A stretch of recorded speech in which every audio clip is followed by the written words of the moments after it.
ৰাইজ মিলি একগোট হৈ এখন মিটিং পাতি আমি কমিটি এখন বনাই 5-6 লাখ টকাৰ আমি নিৰ্মাণ দলংখন বনোৱাৰ কাৰণে আমি হাতত লৈছো। আমি ৰাইজে মিলি আছো আৰু কামখিনি আমি ৰাইজৰ পৰা যিখিনি আমি সঁহাৰি দি আছো, ৰাইজে মিলি আমি 5 লাখৰ অধিক টকাৰে আমি মেৰামতি কৰি আমি ব্ৰিজখন মেৰামতি কৰি আৰু মাটি খান্দি মাটি বিলৰ পৰা মাটি উঠাই আমি ৰাস্তা বনাই আমি স্কুলৰ ল'ৰা ছোৱালী বিলাকক যাতায়াতৰ কাৰণে অলপ সুবিধাৰ কাৰণে আমি ৰাইজে মিলি আগবাঢ়ি আহিছো।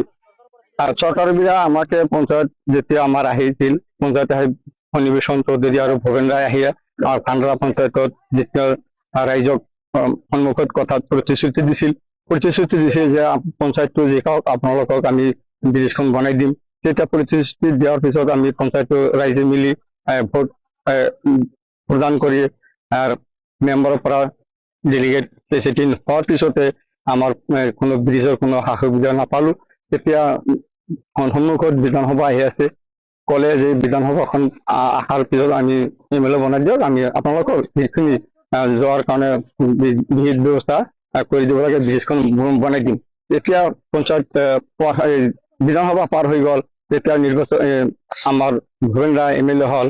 MLA হোৱাৰ পিছত আমাৰ ৰাইজৰ পৰা যিমান মানুহ গৈছিল তাতে গৈছিল যে ভাণ্ডাৰৰ পৰা ভোট দিলে আমি কেনেকৈ ব্ৰিজখন বনাই দিম। গতিকে প্ৰতিশ্ৰুতি দিয়ে ভোট পোৱাৰ পিছতে MLA হোৱাৰ পিছতে যদি প্ৰতিশ্ৰুতি দিয়ে যদি ৰাইজৰ পৰা ভোট লৈ MLA হৈ যদি আমাৰ কোনো প্ৰতিশ্ৰুতি ৰক্ষা নকৰে, তেনেহ'লে আমি ৰাইজ কেনেকৈ আমি এটা MLA বনোৱাৰ কিয় আমাৰ অৰ্থ থাকিল। গতিকে আমি ৰাইজ মিলি আমি 2,000, 5,000, 10,000 টকা চান্দা আমনি ধৰি আমি পইচাখিনি 5-6 লক্ষ টকা বাজেট ধৰি আমি কামখিনি হাতত লৈছো।